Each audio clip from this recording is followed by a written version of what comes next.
अपने पिताजी के पुण्यतिथि पर पवन सिंह ने किया ये नेक काम। जी हाँ दोस्तों, आपका स्वागत है मेरे चैनल ऑसम भोजपुरी पर।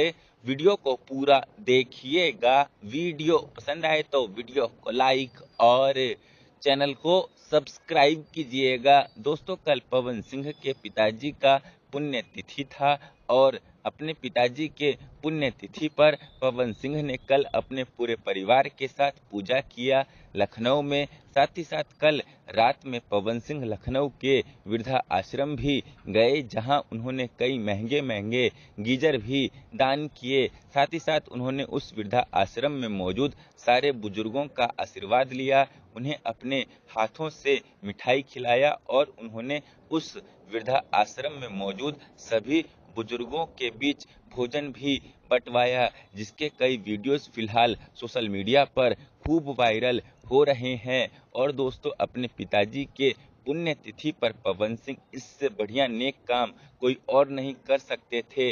वैसे आप लोग पवन सिंह के इस नेक काम पर क्या सोचते हैं, कमेंट करके जरूर बताइएगा।